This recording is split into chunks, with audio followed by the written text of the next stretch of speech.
एक आदमी को घास में एक पक्षी मिला। उसने नजदीक से देखा और पाया कि उसका चेहरा इंसानों जैसा है। वह व्यक्ति पक्षी को देखता था। जिज्ञासावश लोग तुम्हें ले जाएंगे इसका स्वाद लेने के लिए। गलत। फिर से शुरू। जिज्ञासावश वह पक्षी को घर ले आया। उसकी पत्नी ने उसे देखा और उसे अद्भुत लगा। सावधानी से टोकरी में रखते हुए उन्होंने उसे गौर से देखा और पता चला कि उसके छोटे पंखों के साथ ही वह एक छोटे बच्चे की तरह लग रही थी। इस जोड़े का कई सालों से कोई बच्चा नहीं था, इसलिए उन्होंने सोचा कि यह भगवान का तोहफा है। महिला का मातृत्व उमड़ पड़ा और उसने इस अजीब चीज को गोद लेने का निर्णय लिया। उसने उसका नाम हियाने रखा। अगले दिन महिला एक गुड़िया लेकर आई। उसने उसके कपड़े सिले, उसको हियाने को पहनाया। उस व्यक्ति ने उसका एक घर बनाया। उन्होंने उसे एक आरामदायक घर में रखा। उसके उड़ने की चीज उसके पंख थे जो बहुत सुंदर थे, इसलिए महिला ने एक स्कार्फ बनाया छोटी टोपी में और उसके पंख को लपेट दिया ताकि उसे बाहर ले जा सके बिना किसी चिंता के खुली हवा में। उस छोटी चीज ने इस पर ध्यान दिया। एक महिला पर जो उसे कवर लगा रही थी, उसने उसको धक्का दिया। वे इसका मतलब नहीं समझ पाए। जल्दी ही हियाने बड़ी हो गई। वह चूजों के साथ रहना चाहती थी। जब वो टोकरी में थी तो वह अपने पंख हिलाती रहती। चलने से पहले उसे उड़ने की कोशिश की।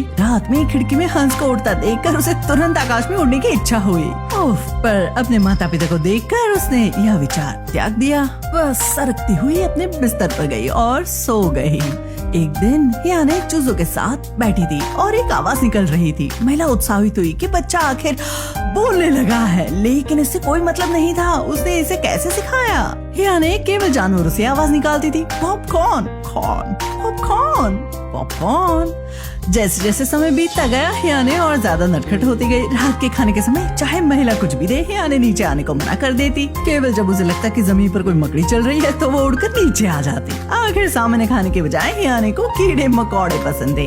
चाहे महिला की तबीयत खराब हो, वह कुछ कीड़े जरूर इकट्ठा करती उसके खाने के लिए। कुछ दिनों बाद महिला ने हियाने को रेस्टोरेंट में खाना खिलाने का निर्णय किया। वहाँ हियाने ने देखा कि एक तोता पिंजरे में है। वह पंख हिलाने के सिवाय मदद नहीं कर सकती, लेकिन उसके पंख कैप से बंधे थे। महिला ने उसे छिपा दिया। जब उसे पता चला कि उसे कोई पकड़ लेगा, उसी समय एक शिकारी आया। महिला ने उसकी पीठ पर शिकार का सामान देखा और चिंतित हुई। फिर उसने हियाने को बंद कर दिया शौचालय में ताकि शिकारी से छिपा सके। लेकिन जब उसने फिर से गेट खोला तो हियाने जा चुकी थी। वापस आओ हियाने।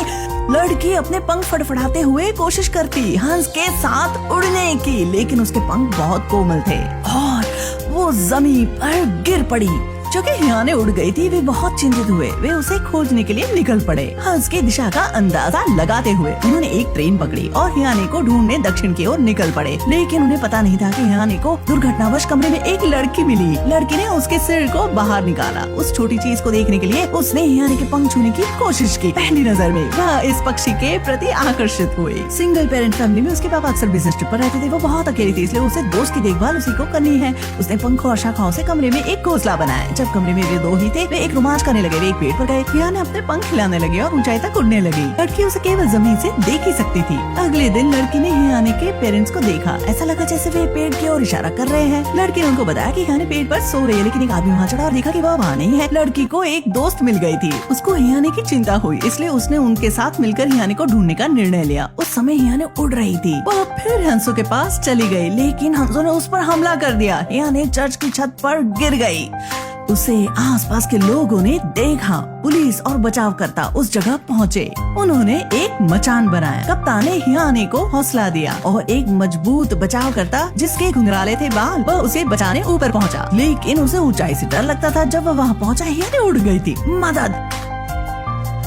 यह बात एक बड़ी खबर बन गई। यह अविश्वसनीय थी कि एक लड़की उड़ सकती है। उन्होंने सोचा कि उसे किसी बाज ने उठा लिया। उनकी चर्चा सुनकर आदमी ने जाना कि वह उसकी बेटी है। यह जानने के लिए कि हियाने किधर गई है, उन्होंने बचावकर्ता के पास जाने का निर्णय लिया। लेकिन उसे लगा यह उसकी गलती है, जिससे उनकी बेटी मारी गई। उसने खुद पर दोष लिया और नौकरी छोड़ दी। लेकिन पति पत्नी ने उन्हें बताया कि लड़की अभी भी जिंदा है, बस अब उड़ गई है। यह साबित करने के लिए कि लड़की मरी नहीं है, बचावकर्ता ने लोगों को साथ लिया और साथ मिलकर वे दक्षिण के जंगल में निकल गए हियाने को ढूंढने। वह छोटी पंखों वाली लड़की पक्षियों की भाषा जानती थी, इसलिए वह पक्षियों से बातचीत कर सकती थी। पक्षियों को आसमान में उड़ता देखकर उसने उनका पीछा करना शुरू कर दिया।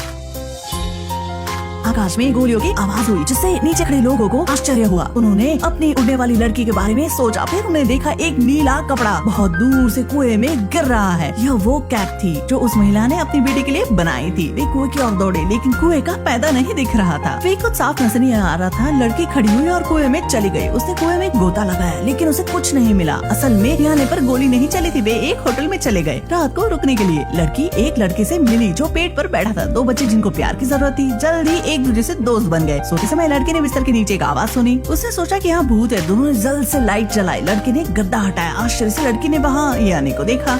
तीनों अलग अलग बच्चे एक दूसरे लिपट गए और सो गए। अगले दिन लड़की ने पति पत्नी को बताया कि उन्हें यानी मिल गई है, लेकिन उन्होंने देखा कि यानी फिर से चली गई है। उन लोगों को लगा कि वो ज्यादा दूर नहीं गई है, इसलिए वे एक साथ बाहर निकल गए। लेकिन लड़की वहाँ रुकना चाहती थी, उसे अकेले लड़के के साथ, इसलिए वे पति पत्नी और बचावकर्ता फिर से सड़क पर आ गए। रास्ते में बचावकर्ता बहुत थक गए, इसलिए वह रुक गया। कुछ देर के लिए भी अलग अलग हो गए। रात में बचावकर्ता एक खेत में सो गया। अचानक वो छप्पर से गिर गया। उसे देखा कि हियानी को पकड़ लिया है। उसने अपने ऊंचाई के डर को चुनौती दी। पेड़ पर चढ़कर उसे हियानी को बचा लिया। उसने उसके घाव वाले पंखों को ठीक किया। अगले दिन वह उन पति पत्नी से मिला और उत्साह के साथ उसके बारे में बताया। लेकिन महिला उदासी थी। सब लोगों ने उसकी बेटी को देखा था। उसने अब तक अपनी प्यारी बेटी को क्यों नहीं देखा? आदमी चिंतित था क्योंकि वह समुद्र के पास थी। उनकी चोटिल बेटी समुद्र के पार दक्षिण में नहीं जा सकती, इसलिए इन पति पत्नी ने एक मोटरसाइकिल ली और तेज रफ्तार से समुद्र की ओर चले, इससे पहले कि उनकी बेटी समुद्र को पार करे। लेकिन उन्होंने इसे फिर खो दिया। जब वे बीच पर पहुंचे, हियानी पहले से ही समुद्र के ऊपर थी। वे केवल बीच पर खड़ी होकर और एक दूसरे से लिपटे हुए अपनी बेटी को उड़ते देख सकते थे। हालांकि वे उसका जाना बर्दाश्त नहीं कर सकते थे। अब उन्हें सच्चाई को स्वीकार करना होगा। जब वे घर लौटने वाली थी तो आदमी को लगा कि कुछ गलत है, इसलिए वह समुद्र किनारे गया। ऐसा हुआ कि हियानी ने अपनी ताकत खो दी। वह समुद्र में गिर गई। भाग्य से आदमी वापस आ गया और अपनी बेटी को लहरों से वापस जिंदगी में ले आया। रात में बेटी के आने की खुशी में परिवार ने